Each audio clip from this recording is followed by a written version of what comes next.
Contemplábamos esta mañana el misterio de la cruz, el misterio del crucificado, como Jesucristo en la cruz revela el amor del Padre al Hijo, el amor del Hijo al Padre, nos revela la medida, y no solo la medida, que por supuesto es de por sí infinita, sino sobre todo el modo de amarnos Jesucristo, que es el buen pastor, Juan 10:11, que da la vida, que nos ama, dando la vida por nosotros, que es lo que le constituye en buen pastor y por supuesto en sacerdote eterno, que nos da vida eterna, que nos da vida sobrenatural, que además es un amor que congrega en la unidad como una nota esencial que brota de la cruz. No es un amor simplemente de un consenso entre las personas, por ejemplo en una comunidad religiosa, sino que la unidad es el testimonio de la presencia del amor crucificado de Jesucristo en medio nuestro, de tal manera que precisamente lo contrario, la división, es testimonio no solo de la falta de unidad, sino de la falta de amor, de la falta de conciencia del amor que Jesucristo tiene a un grupo de personas. Si es una de las notas, como bien saben, esenciales de la Iglesia, que es una, no quiere decir simplemente una porque no hay otra, porque es la única, sino que es una porque vivimos en unidad, porque en la diversidad de los miembros hay la complementariedad de la unidad. ¿Hasta qué punto la unidad de la Iglesia, en la diócesis, en la congregación, en una comunidad, en el matrimonio, donde quiera que conviven personas bautizadas, es el testimonio de que ahí está presente el amor de Dios, que precisamente en la cruz ha hecho de las ovejas dispersas de Israel un solo rebaño, un solo pueblo, un solo pastor, donde todos participan de su vida. No podemos ambos haber participado del amor de Cristo crucificado y no estar esencialmente unidos entre nosotros. Por lo tanto, una nota esencial en el Calvario, en el Gólgota, el sacrificio del Cordero, que deriva en la unidad de la Iglesia. Por otra parte, es también el testimonio de nuestra medida del amor de Dios. Lo que significa para nosotros el primer mandamiento, amar a Dios con todo el corazón, con toda el alma, con toda la mente, con todas las fuerzas, Marcos 12:30.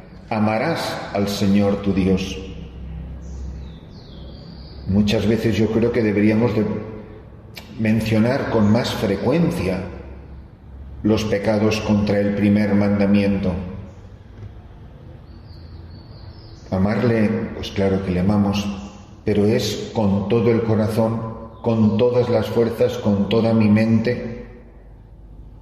Por tanto, es un amor crucificado.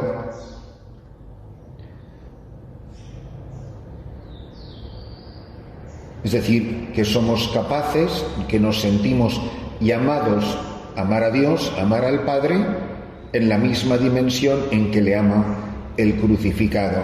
Y no solo eso, sino que permanecemos en su amor. Permanezcan en mi amor, como recuerdan en el capítulo 17 de San Juan. Guardar sus mandamientos no solamente es sabernos de memoria el catecismo, sino que es guardar el mandamiento del amor, como Cristo se mantiene en el amor al Padre, obedeciendo su mandato hasta la cruz. Permanecer en su amor es permanecer crucificados. Un amor que es crucificante. Luego, en la vida ordinaria, evidentemente, lo experimentaremos más o menos. Hay personas que llevan una vida, creo yo, objetivamente terrible, o sea, enormemente crucificante, pero a lo mejor esa persona, en el grado de caridad que tiene, no lo experimenta de esa manera, lo lleva pues con mucho gozo, con mucha serenidad. Yo pienso sobre todo en seglares que conozco, que dices, madre mía, es que me da vergüenza dar un consejo a semejante persona, ¿no? Una chica, por ejemplo, que conozco de mi primera parroquia y con la que siempre me he mantenido en contacto, que es cuadraplégica la pobre mujer y vive sola.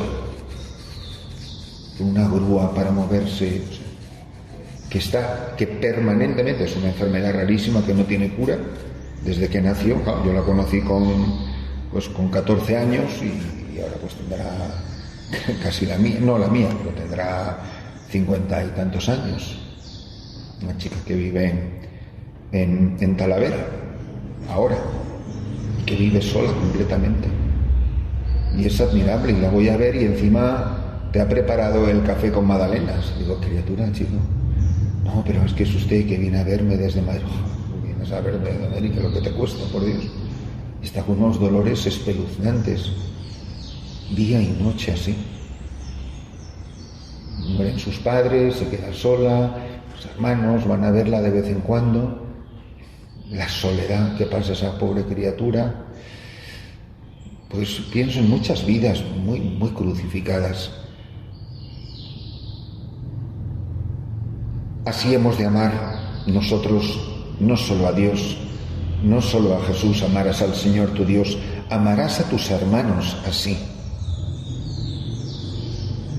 Amarles en la misma dimensión de la cruz, Juan 13:34. Como yo les he amado, como nos ha amado, pues en el madero de la cruz.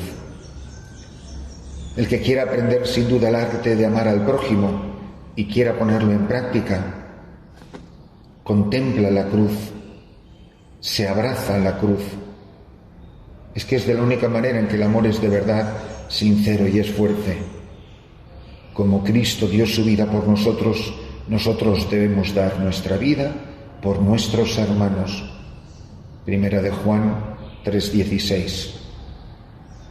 Esto es lo que nos caracteriza. Esto es lo que caracteriza una comunidad de hermanas, las que están dispuestas a dar la vida unas por otras. Por eso el crucificado es la definición máxima de la ley evangélica del amor a Dios, del amor al prójimo. Es precisamente en la cruz donde se contempla el amor al Padre de Cristo y el amor a nosotros, pues se contempla el amor nuestro al Padre y de nuestro a los hermanos. Pues que de alguna manera se pueda decir de nosotros que somos hombres y mujeres abrazados a la cruz, que en ella hemos encontrado el sentido de la vida y que no andemos pues a ver cómo me la quito del hombro, sino lo que me constituye precisamente en cónyuge es que el brazo ese horizontal de la cruz que tiene forma de yugo. Y yugo viene, de ahí viene la palabra cónyuge, del yugo con el que estoy ungido al Señor, que es que Él no puede dar un giro a la derecha o a la izquierda que no me afecte a mí, que donde tú vayas yo iré y que siempre estarás conmigo y que esta cruz, la que tú compartes conmigo, la llevamos entre los dos. La cruz también, hermanas, revela el horror del pecado. O sea, ¿qué será el pecado que ha producido tal horror? Igual se puede decir tal horror que tal acto de amor.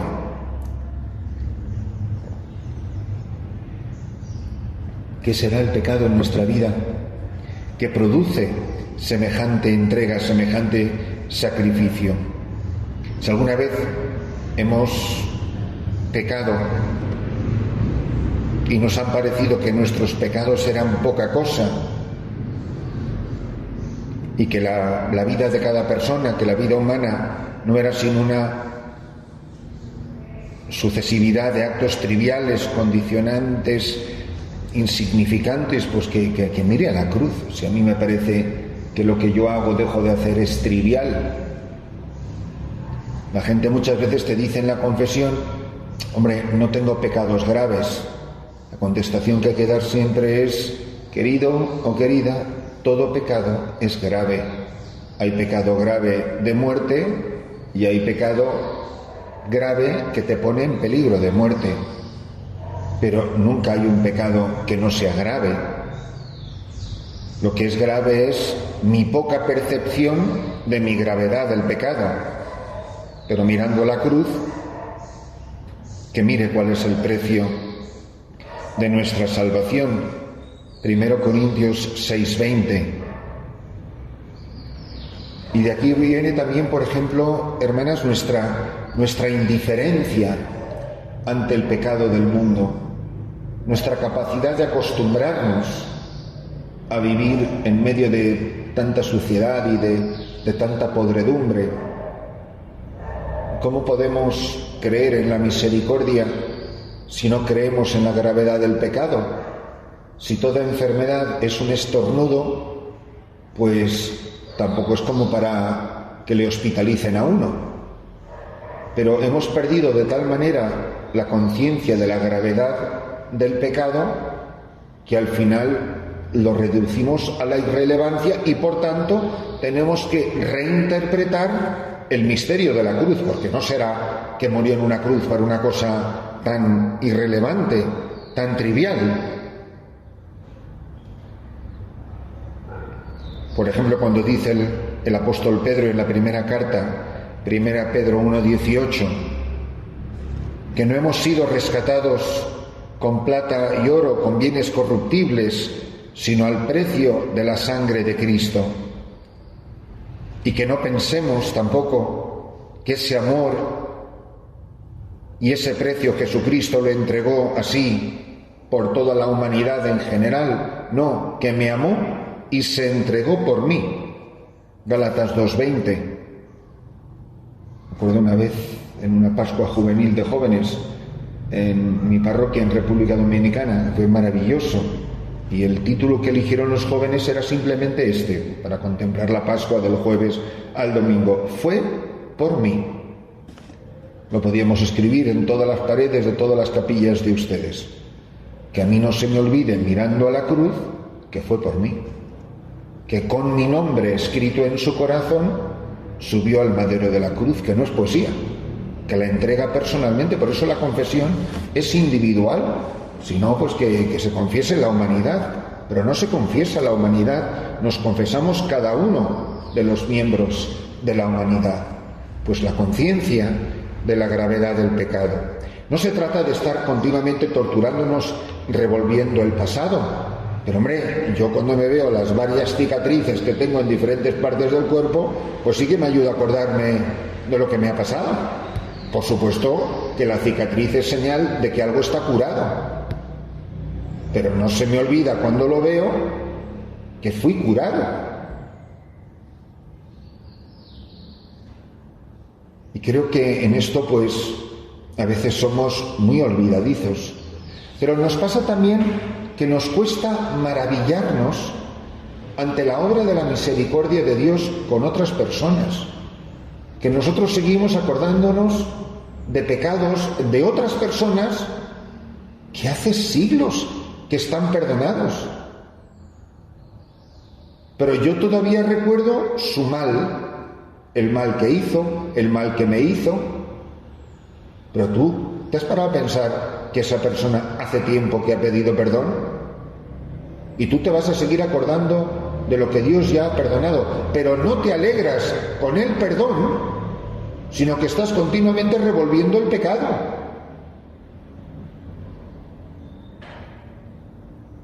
El arzobispo de Toledo, que además de arzobispo de Toledo tiene mucho sentido del humor, decía: hombre, Jesús cada vez que se encontraba con Pedro no le decía: Pedro, kikiriki. Pues, ¿sabes? No te quiero decir nada, Pedro, pero tú sabes a lo que me refiero. Pues nosotros muchas veces vamos por la vida diciéndole a la otra: bueno, claro, ahora Santísima, pero oye, acuérdate de kikiriki. Y se nos da muy bien, porque tenemos memoria para eso de elefante. Entonces, yo me alegro con la misericordia que Dios ha tenido de mis hermanos, o siempre veo el estigma, veo el mal, mentalmente es como un juicio, y no me parece absolutamente extraordinaria la bondad de Dios con esa persona, la eficacia de la cruz que movió a tal persona a la conversión. Eso para mí, de las cosas más vergonzosas es sentarme a confesar. Cuando estás escuchando a personas, a mí hay personas que se confiesan de cosas, me pasan estas por lo menos 3 ejemplos que les cuento. Personas que cuando se confiesan te recuerdan cosas que tú has hecho que nunca se te han ocurrido que son pecado. Vamos, que ese pobre seglar te está haciendo a ti, sacerdote, el examen de conciencia. Otras personas que además de confesarse con extraordinaria sinceridad, tienen una pureza de corazón que dices, Dios mío, si yo me confieso con este laico o con esta laica lo que yo he hecho esta semana, comparado con lo que se acaba de confesar, vamos, le da un patatús. Y tercero, que humilde es la gente que se quiera confesar conmigo, porque si supiera mi vida, vamos, es que no me pediría ni una Ave María. Pero la maravilla es que somos no gente inmaculada, somos gente perdonada. Esta comunidad está formada de mujeres perdonadas. No sé de qué, ni es asunto mío. Somos un grupo de hermanas de quien Dios ha tenido misericordia y ha perdonado mucho. Digo mucho porque me imagino que esta mañana han rezado el acto de contrición y han dicho que han pecado mucho, ¿no? A menos que lo digan por humildad, pero sea mentira. No, que hemos pecado mucho. Somos un grupo de mujeres, nos llamamos oblatas y hemos pecado mucho, de la que Dios ha tenido mucha compasión y mucha misericordia. Pues qué maravilla. Por eso, como está envuelto en debilidades, no en pecados, Jesucristo puede comprender a los pecadores, porque ha cargado con nuestro pecado. Entonces, el misterio de la cruz nos recuerda la gravedad del pecado, pero sobre todo la maravilla del perdón, porque cuanto más grave la conciencia del pecado, más maravilloso es la maravilla del perdón. Y nos deberíamos de alegrar. Fíjense qué triste es cuando le tiene que decir el padre al hijo mayor, hijo, deberías de alegrarte. Oye, ¿eso no nos lo deberían de decir de vez en cuando a nosotros? Deberías de alegrarte. Nada, la hermana fulana que ha sido un desastre, que ha metido la pata, que no sé cuántos. Bueno, la hermana se confiesa y bueno, por lo menos se ha confesado, pero así como refunfuñando. O eso genera verdadera alegría. Estoy seguro, hermanas, que les han contado cómo era la penitencia y cómo era la confesión en la primitiva iglesia, que no era tan maravillosa y simple como es la nuestra. Había pecados que solo se podían perdonar en la primitiva iglesia en el lecho de muerte. O sea, estabas expulsado de la comunidad cristiana, creyente, no podías ir a misa, dicho de otra manera, hasta el lecho de muerte. Luego había pecados que eran tan graves que no te permitían participar y eras expulsado de la comunidad. ¿Por qué eras expulsado de la comunidad? Porque tu pecado no solo ha ofendido a la cabeza, ha ofendido a todo el cuerpo. Y tú al pecar te has separado de la comunión, por eso no puedes comulgar, porque te has separado de la comunión, no solo con la cabeza, sino con los miembros. Y luego empezaba todo un camino pedagógico. Esto sé que lo han escuchado seguro muchas veces, ¿no? Entonces a lo mejor tenías que estar 6 meses en la puerta de la iglesia o del templo, de la casa donde se celebrara la fracción del pan, y a todo el que iba entrando a la celebración dominical tenías que decirle, reza por mí, pero no podías entrar. Después de ese periodo penitencial, se te admitía a sentarte en el pasillo hasta el final de la homilía. Esto lo han escuchado muchas veces, ¿no?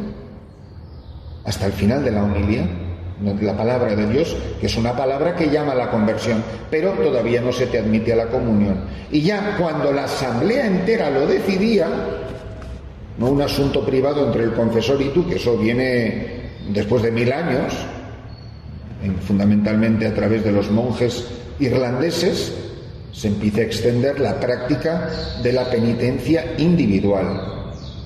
Pero la penitencia siempre fue comunitaria en la primitiva Iglesia. Y cuando por fin se te juzgaba digno y habías hecho la conveniente penitencia y habías dado verdaderos señales de arrepentimiento a la comunidad, la noche de la vigilia pascual se te admitía de nuevo a la comunión. Era una fiesta de un gozo indescriptible. Como aquí ahora es todo, aquí te pillo, aquí te mato, una cosita es que tiqui, tiqui, tiqui, tiqui, y vamos, que si en vez de 3 Ave Marías de penitencia pones 5 y dices, pues ha creído ni que yo fuera la Magdalena. Porque hay gente que hasta te discute la penitencia. Pues por esta sensación trivial.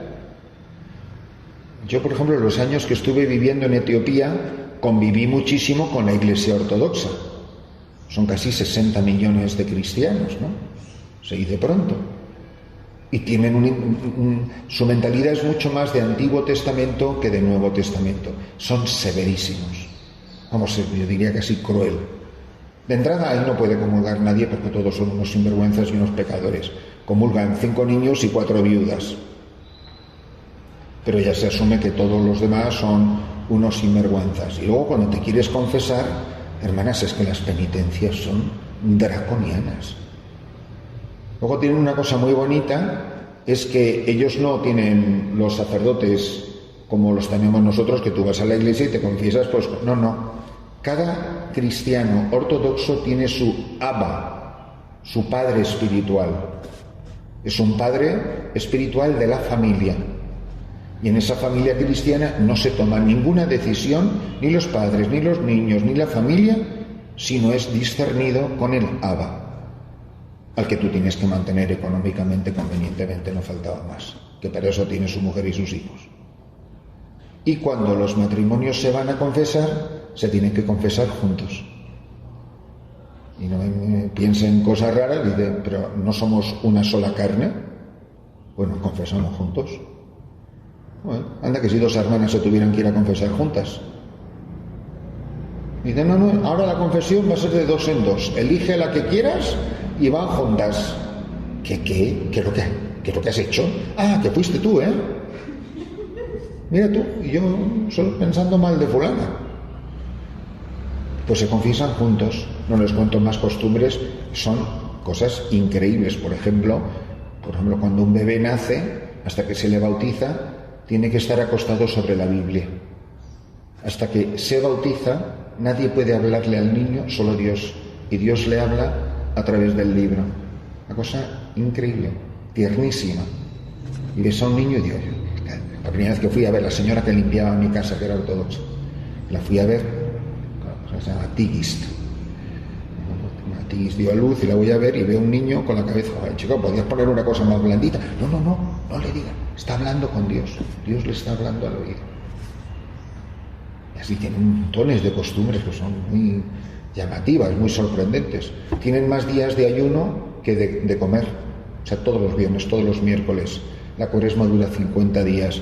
Luego tienen la pequeña cuaresma de no sé qué cosa antes de la fiesta de la exaltación de la Santa Cruz. Se pasan la vida ayunando. Es un sentido muy estricto de la penitencia, de la gravedad del pecado. Pero que por lo menos nosotros, en la práctica que tenemos, que seamos más conscientes de lo que esto significa, de lo que significa la gravedad del pecado. Entonces, que sintamos horror al pecado, que nos maravillemos ante la grandeza de la obra de la gracia. Por eso no es exageración decir, hermanas, que la cruz es la verdadera garantía, es el sello que garantiza una verdadera espiritualidad cristiana. Toda espiritualidad que huya del misterio de la cruz simplemente no es cristiana. Son hombres y mujeres que andan como enemigos de la cruz de Cristo. Dirá la carta a los Hebreos, Hebreos 9:22, que no hay perdón de los pecados sin derramamiento de sangre. Por eso se trata de que tomemos cada día la cruz y le sigamos. Que no puedo ser discípulo suyo, que no puedo ser su esposa, si no experimento, si no cargo, si no abrazo el misterio de la cruz. Por eso siempre fíjense en el predicador, en el pastor, en el director de almas,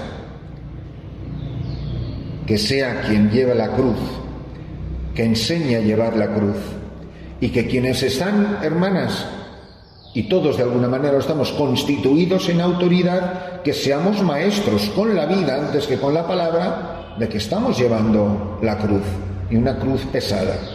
Y las hay de todas las formas y medidas y sabores buscadas, impuestas, previstas, sorprendentes, sorpresivas.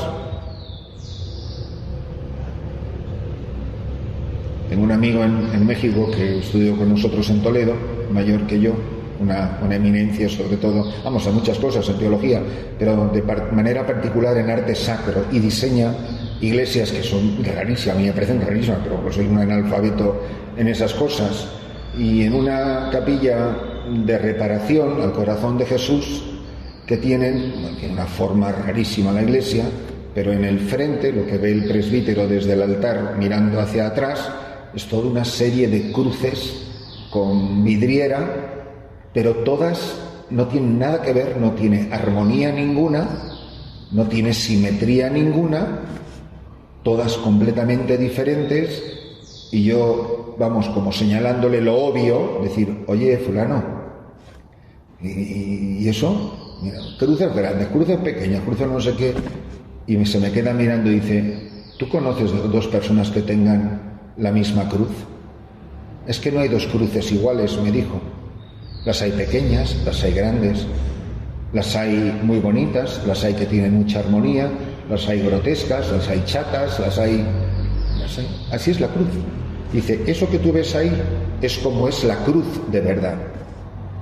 Siempre diferente y siempre a nuestra medida. Por eso yo no puedo ni desmayarme ni ridiculizar la cruz de otra persona, porque no tengo ni idea cómo es la cruz que lleva. Y como no nos conocemos, no conocemos nuestras cruces, las de los demás. Y creo que eso es muy bonito contemplarlo. ¿Qué sé yo la cruz que lleva esta mujer? ¿Qué sé yo qué es lo que le aplasta? ¿Qué sé yo cuál es el cireneo que necesita de mí en este momento? Que es algo muy íntimo, hermanas, es algo muy misterioso.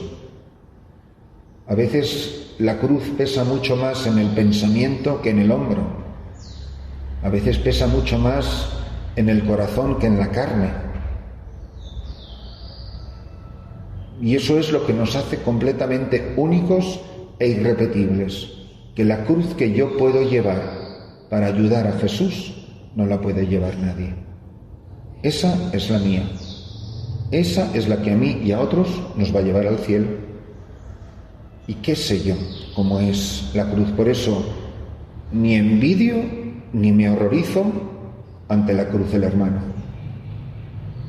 Pero estar muy atentos, hermanas, porque es muy fácil querer armonizar, como si pueda haber algo de bonito en la cruz. O sea, dijera, mira, la cruz del ladrón de la izquierda, gírala un poquito más, a ver si que quede bonito, que quede en armonía. No, la cruz no tiene nada de bonito, no tiene nada de armonía. Tiene mucho de ruido, de golpes, de polvo, de sudor, de sangre, de feo. Lo único bonito es cómo la llevan, pero la cruz es horrible. No tiene nada de armónico, no tiene nada de bonito. Y no sé cómo es la cruz. Y cuando uno se da cuenta que no sabe cómo es la cruz del hermano, se da cuenta que no puede juzgar, porque no sabe quién es el hermano. Me van a decir honestamente que ustedes se conocen perfectamente las unas a las otras, me van a perdonar, no tienen ni la menor idea de quiénes son. Estoy viviendo con unas completas extrañas que me parece que sé lo suficiente como para que podamos convivir humanamente, pero que lo de dentro es un misterio muy misterioso. Y que la cruz que ha transformado la vida de una persona, a otro lo ha aplastado completamente. Por ejemplo, en estos días estoy hablando con varias ex-religiosas. No sé cómo me han encontrado y no sé, dicen que es para pedir ayuda. Pues con una en concreto, vamos, menudo drama cuando le dije que tratara de olvidar el daño que le ha hecho a la congregación. Vamos, ¿para qué fue aquello? Claro, usted no entiende. Usted se cree que son todas unas santas. Usted no ha vivido una cosa. ¿Qué habré dicho yo, madre mía? Cuando lo único que dije es, a ver si puedes ir perdonando. Bueno, aquello fue tirar un camión de gasolina en un incendio, vamos. Y digo, o sea, a esa persona le falta muchísimo para que yo pueda volver a decir la palabra perdonar. Por ahora es... Cada vez que se comunica son cubos de vómito. Pero como yo no sé qué decir para que la otra no explote, pues me quedo como lo más calladito que puedo y que siga cayendo el vómito. Y así es lo que estoy viviendo. Esto me pasó el día antes de volar para acá. Y es todos los días, ¿eh? O sea, cuando me fui de aquí esto seguía. Y bueno, pues por lo menos alguien que te escucha. Cuando te cuento unas historias que son truculentas, tampoco sabes cuánto es verdad. El drama del corazón del hombre, que es muy misterioso. Y ya podemos tener cruces por todos sitios, cruces al cuello, cruces no sé qué, cruces no sé cuándo, pero la cruz de verdad. De todas ellas, señalo, porque creo que es así, la cruz más dolorosa y más santificante, cada día me convenzo más, cuanto más años llevo en este negocio, es la humillación. La que más nos cuesta, la que más nos pilla a contrapié, la que no nos esperamos, donde brinca nuestra soberbia como un gatillo, la humillación. En todas sus formas, en todos sus colores, que además de uno de los frutos que tiene es que uno se para a pensar, pero ¿y yo? ¿Cuánto habré humillado yo a otras personas?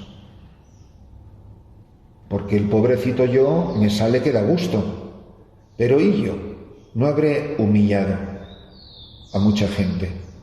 No habrá gente que se siente aplastada por mis modos, mis maneras, y aquí no se trata de juzgar las intenciones. Pues no era mi intención, digo, yo no sé cuál era tu intención cuando atropellaste a esa persona con el carro, pero vamos, que lo has dejado en una silla de ruedas. Solo falta que me diga, no, es que pasaba el peatón y lo atropellé, pero fue sin querer. Bueno, no sé si era sin querer, está en una silla de ruedas. Tus intenciones no van a levantar al paralítico de la silla de ruedas. Si piensas que estás exonerado por decir que fue sin mala intención, ya solo faltaba que estuviera pasando el paciente y decir, mira, ahí está pasando, voy a por él. Pero que a lo mejor hemos sido mucha causa de mucho aplastamiento. Y todo esto pues es la cruz que imponemos, que cargamos sobre la vida de los hombres, nuestros hermanos. Avanzando rápidamente, evidentemente, la cruz no termina ahí, porque termina en la muerte, porque termina en el Sheol, en el descenso al reino de los muertos, donde va a llamar desde Adán, lo recuerdan del pregón pascual, a tomarlo de la mano y a todas esas almas que están esperando para que él sea el primogénito de entre los muertos. Y se sigue, evidentemente, la cruz no sería cruz si no florece en la resurrección. Que el árbol de la cruz florece en primavera, en la primavera de la Pascua, de la resurrección gloriosa, donde se cumplen todas las profecías, donde se cumple lo prometido por Jesús al tercer día. Creerme de verdad que precisamente porque he experimentado la cruz, y solo si de verdad he experimentado la cruz en serio y le he aceptado con fe, con esperanza, con amor, puedo decir: hemos visto al Señor. Jesús está vivo, sí, claro que está vivo, pero no porque es una persona que ha muerto en un asilo de ancianos de viejecito. Hemos visto al Señor significa está resucitado, ha entrado en la vida. No es que haya vuelto a la vida como Lázaro, ha entrado en la eternidad. Que aquí estoy frente a una comunidad de mujeres que pueden decir: hemos visto al Señor. Y que somos capaces de reconocerlo en todos esos lugares, entre comillas, momentos, donde Él ha dicho que nosotros le veríamos. Cuando se nos abren los ojos en cada Eucaristía, si es que se nos abren los ojos. Para reconocerle en la fracción del pan, en el hambriento, en el sediento, en donde 2 o 3 se reúnen en su nombre, en quien actúa in persona Christi Capitis: yo te absuelvo, esto es mi cuerpo, esta es mi sangre. Soy capaz de reconocerlo. Entonces sí que he participado de la cruz del Señor y de su muerte, porque se me han abierto los ojos, porque arde nuestro corazón, porque tenemos experiencia de la Pascua del Señor, que tenemos mirada, expresión facial, que tenemos expresión cordial de la Pascua del Señor. Esta mujer sabe que está vivo. Recuerden, saben si son dignos. Ellos, este hombre que se va a ordenar sacerdote esta mañana, ha visto al Señor, le conoce, que ha visto el rostro del Señor, que ha visto las heridas de sus manos y de sus pies y de su costado. Tengo experiencia de la Pascua de Jesús, entonces sí ha valido la cruz.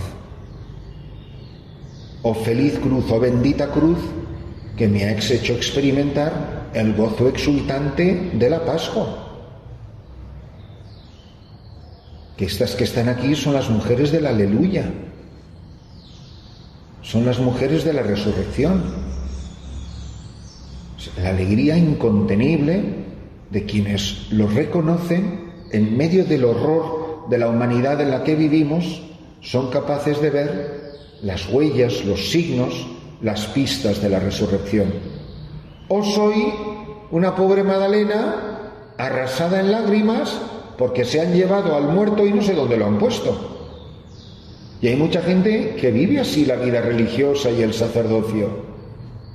Pues que se note que está resucitado.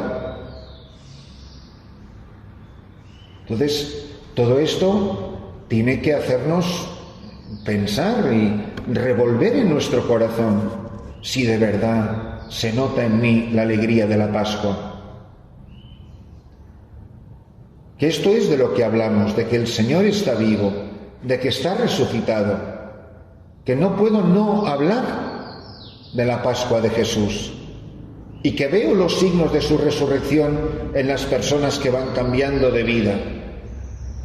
Que este hermano tuyo estaba muerto, deberías de alegrarte. Y algunas personas, no digamos sacerdotes y religiosas, pues a lo mejor no lo deberían de decir. ¿Le importaría poner cara de domingo de resurrección? No, porque claro, es que usted no sabe, mire, yo no sé ni lo que sé ni lo que no sé. Pero frente a esto, lo que usted me cuente se derrite como un copo de nieve bajo el sol. Pero muchas veces no es así. Que ni nos entristecemos por la gravedad del pecado, ni nos alegramos por la resurrección. Ahora, yo cuando veo, por eso pues que cuanto más pecador, más grande es el triunfo de Jesucristo. Y esto es la maravilla. y que yo de verdad me goce sinceramente, precisamente porque este hermano mío estaba muerto, estaba perdido y lo hemos encontrado y ha sido devuelto a la vida. Bueno, pues esta experiencia de la Pascua de Jesús, que la anunciemos con poder, en el poder del Espíritu, es el fundamento de la vida de la Iglesia. La Iglesia existe para anunciar al resucitado y que todo el que venga a este monasterio se encuentre con el resucitado, tenga experiencia de su gloria, de su victoria, de su triunfo, de su aleluya, de su hosana. Que para eso sirvan las misas de las personas que vienen aquí con ustedes. ¿Por qué les invitan a venir? ¿Por qué pueden participar de su Eucaristía? Porque queremos compartir con ellos la alegría pascual, el gozo de la resurrección. Cuando hice una de las Pascuas juveniles en Nueva York, usábamos el mismo librito que usaban en la Pascua juvenil en Toledo. Y nunca lo olvidaré, que no sé si fue la del 90, 89... El lema que eligieron en Toledo me pareció tan maravilloso que lo sigo citando después de casi 40 años, 30 y tantos años, era este: ¿de qué te sirve la Pascua si sigues enamorado de tus cadenas? Me parece maravilloso. Entonces, ¿de qué me sirve la Pascua si yo estoy encantado en Egipto y no tengo el menor interés de salir de estas esclavitudes? Y ¡ay, qué pereza! Cruzar el Mar Rojo. Y el desierto ni te cuento. Y muchas veces preferimos renunciar a la libertad y vivir plácidamente en la esclavitud de nuestra mediocridad. Esto es lo que atestiguan los apóstoles, la resurrección del Señor. Es el Padre el que resucita al Hijo, porque el Hijo tiene poder sobre la muerte, tiene poder sobre Satanás, tiene poder sobre el pecado. Yo lo he glorificado y lo glorificaré de nuevo. Que el sacrificio para el que el Padre entrega al Hijo tiene precisamente como fruto el triunfo de la resurrección. Alégrate, María. No solamente en la Anunciación, sino es alégrate, María, del Regina Coeli de la Pascua, porque tu Hijo ha resucitado.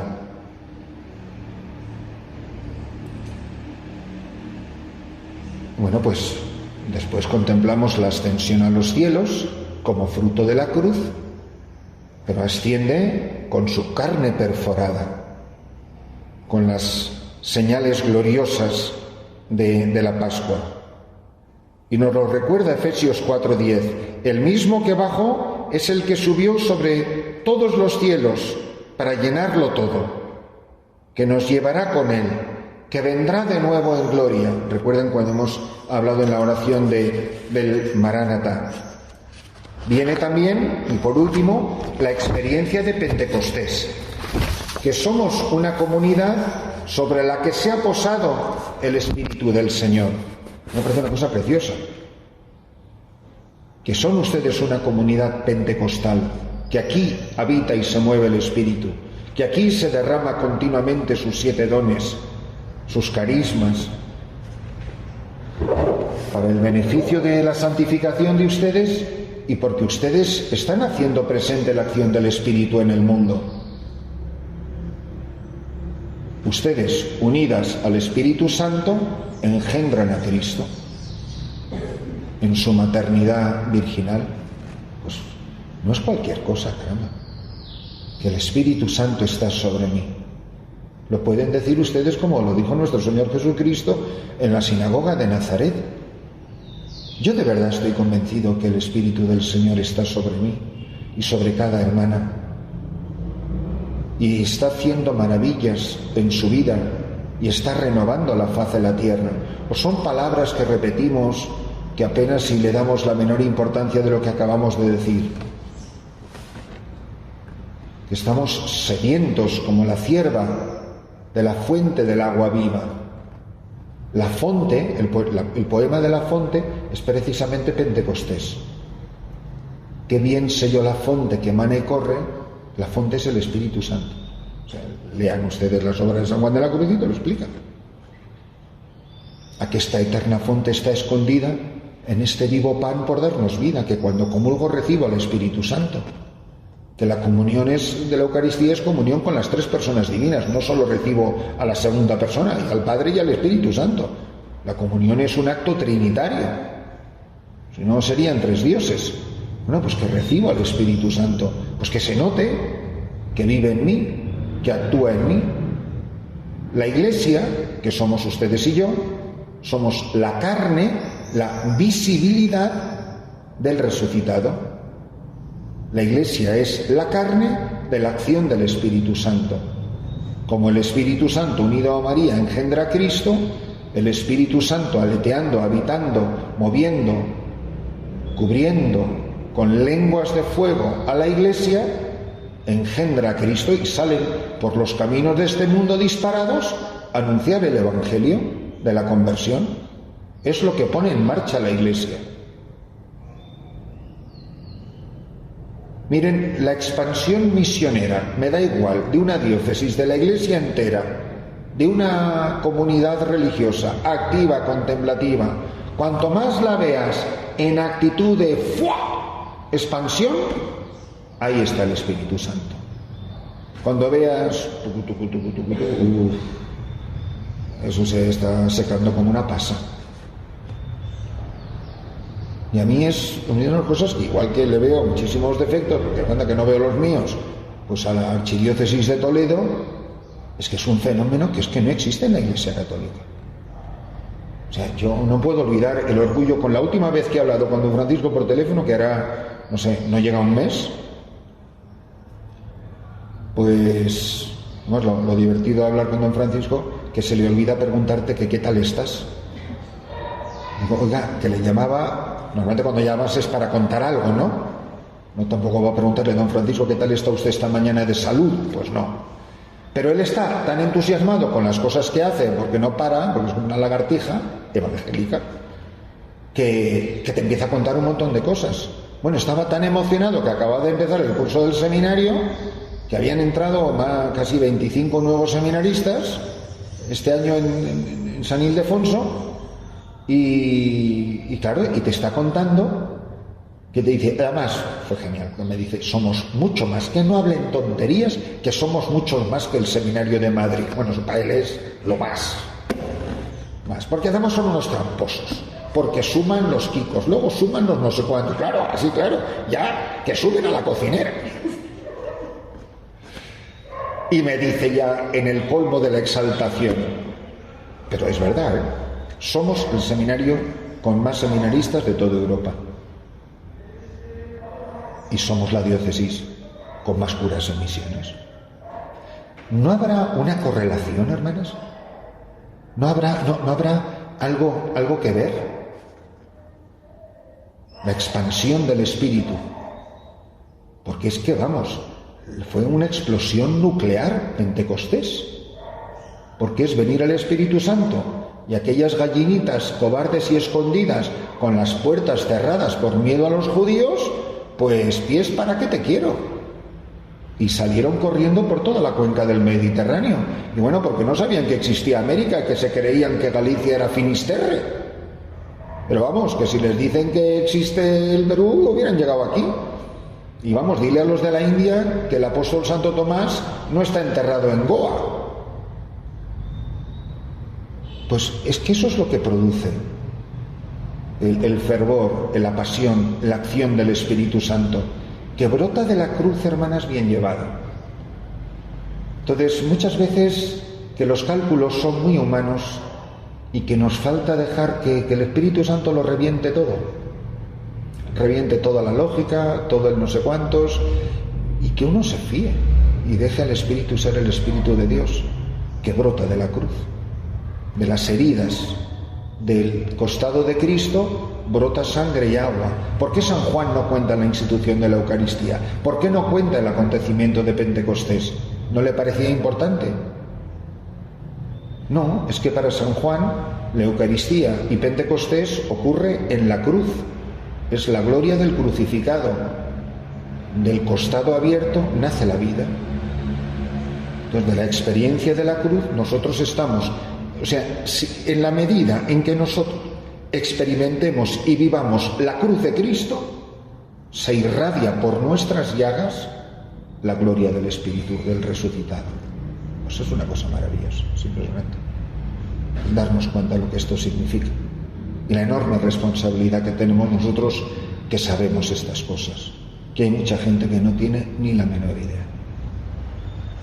Pues que, dándonos cuenta de lo que significa el misterio de la cruz, seamos conscientes de que el resucitado se nos hace continuamente, hermanas, el encontradizo a la orilla del lago.